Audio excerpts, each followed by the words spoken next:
The sun struggles to pierce the morning haze. Here beneath the skeletal frame of the Market-Frankfurt line, the day begins not with a sunrise, but with a rumble. The elevated train, known to all as the L, is the true heartbeat of this place.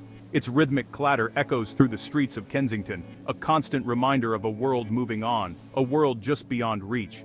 The air is heavy, thick with the scent of damp pavement and the sweet, cloying smell of yesterday's rain mixing with something far more sorrowful. This is a landscape painted in shades of gray, where even the most vibrant graffiti seems muted by the ever-present shadows cast by the tracks above. We begin our journey on foot, the only way to truly understand this complex ecosystem. The ground is a mosaic of discarded treasures and forgotten histories. A single child's shoe, its laces undone, lies near a puddle reflecting the bruised sky. Crumpled lottery tickets, symbols of desperate hope, are scattered like fallen leaves. The soundscape is a symphony of urban survival. A distant siren wails, a mournful song that no one seems to notice. The screech of the train's wheels on the metal tracks overhead provides a percussive beat, a sound so familiar it has become a form of silence for those who live below its path.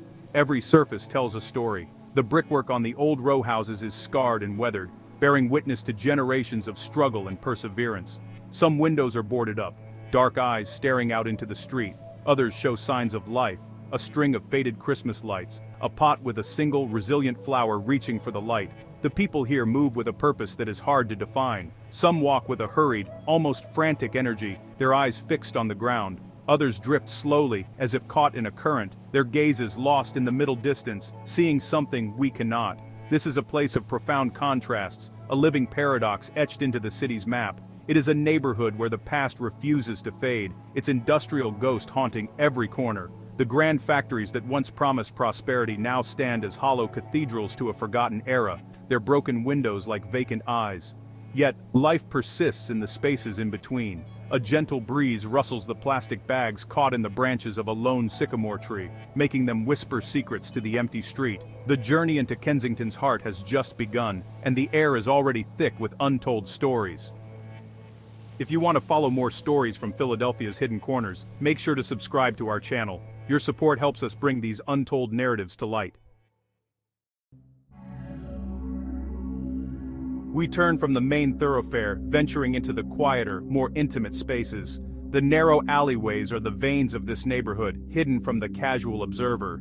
Here, the world shrinks, and the sounds become more distinct. The drip of water from a rusted drainpipe marks time, each drop a tiny, echoing beat in the stillness. Shadows play tricks on the eyes, transforming piles of refuse into sleeping forms and then back again. A sense of unease hangs in the air, a feeling of being watched not by a person, but by the place itself. The walls seem to lean in, listening. Suspense is a constant companion in these forgotten corridors. A sudden gust of wind sends a cascade of loose papers skittering across the asphalt, a sound as startling as a shout in a library. A door, hanging precariously on a single hinge, groans as it sways back and forth, a lonely, repetitive complaint. These are the sounds of decay, the slow, inexorable process of a place coming undone. We tread carefully, aware that each step is an intrusion into a fragile, hidden world. Every corner turned reveals a new tableau, a silent scene that asks more questions than it answers. The human element, when it appears, is often fleeting and ghost-like. A figure emerges from a darkened doorway, pauses for a moment as if adjusting to the light, and then vanishes around the next bend.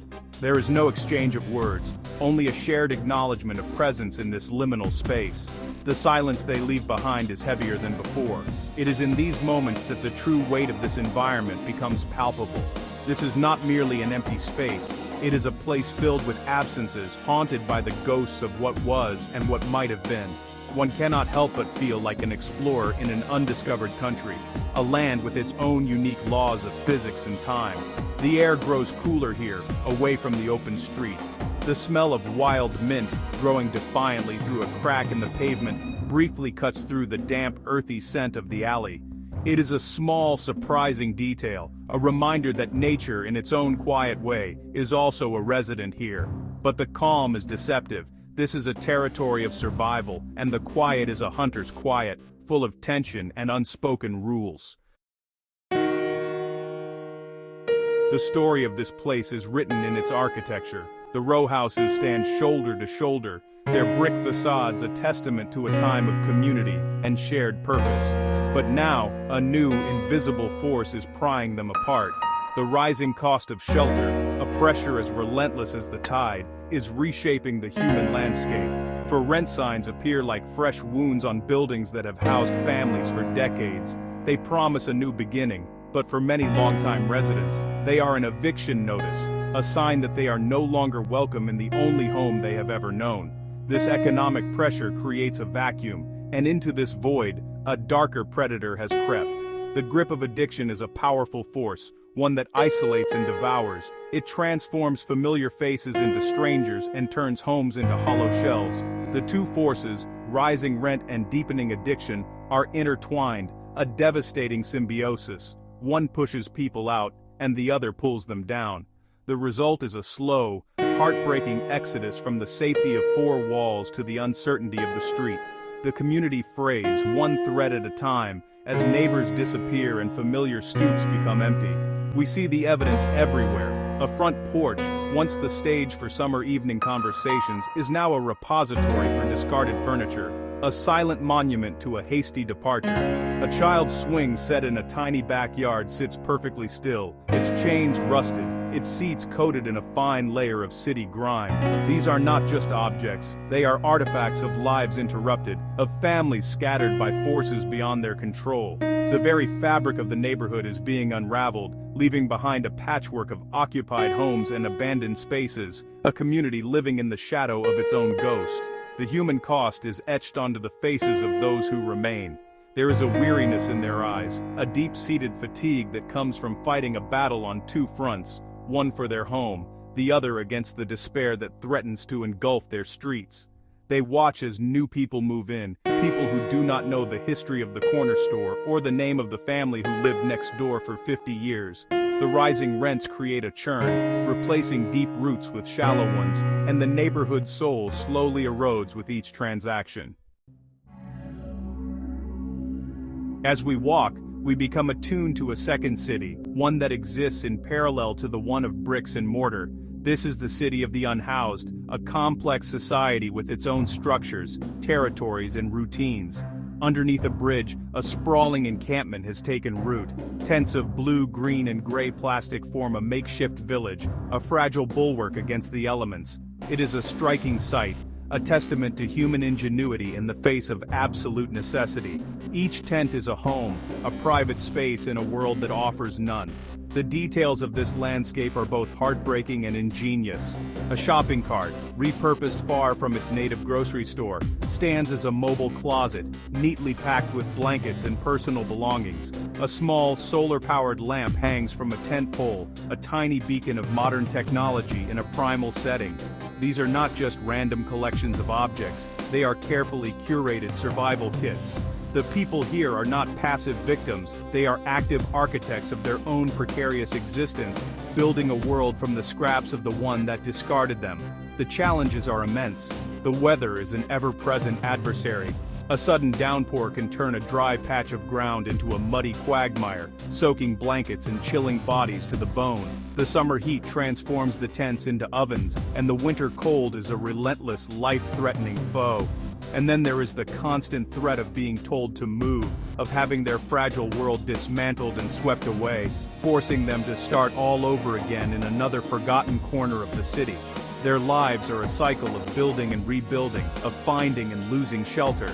Yet within this harsh reality, a form of community emerges. We see one person sharing a cigarette with another, their faces illuminated by the small, glowing ember. A quiet conversation takes place between two tents, voices low and confidential. They look out for one another, sharing information about where to find food, a safe place to sleep, or a moment of peace. This is a community born not of choice, but of shared circumstance. It is a fragile network of support, a quiet rebellion against the isolation that their situation imposes upon them. Even in the deepest shadows, light finds a way to enter. Hope, it seems, is a stubborn and resilient force. It appears not as a grand gesture, but in small, fleeting moments of profound humanity. We see it in the face of a volunteer handing out sandwiches from the back of a van, Her smile is genuine, a simple act of kindness that radiates warmth into the cold air. For a moment, the transaction is not about charity, it is about connection. A shared glance, a word of thanks. These are the currencies of empathy.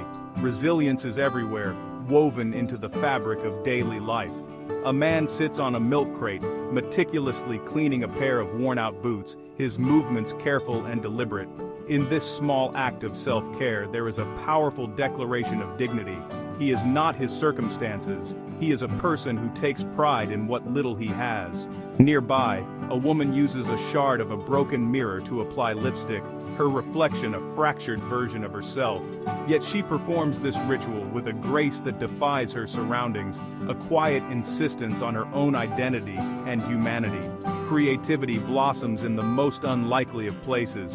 On the side of an abandoned building, someone has painted a mural. It is not a work of anger, but one of startling beauty. A flock of brightly colored birds takes flight from a tangle of gray thorns, their wings spread wide against the crumbling brick. The artist is unknown, their message anonymous, but the art speaks for itself. It is a vision of freedom, of escape, of the possibility of rising above the decay. It is a gift to the street, a splash of vibrant life in a monochrome world. And then there is the sound of music. From an open doorway, the gentle notes of a guitar drift out into the street. The melody is simple, melancholic, yet filled with a strange sense of peace. It is a sound that cuts through the noise of the L and the distant sirens, creating a small pocket of tranquility. For a few minutes, the street corner is transformed into a concert hall. People pause to listen, their faces softening, their burdens momentarily lifted. In these flickers of light, we see the unyielding spirit of Kensington, the refusal to let the darkness win. Our journey through Kensington streets comes to an end, but the images and sounds will linger long after we have gone. To walk here is to walk through a living story, one of immense sorrow but also of incredible strength. This is not a place to be feared or ignored, it is a place to be understood.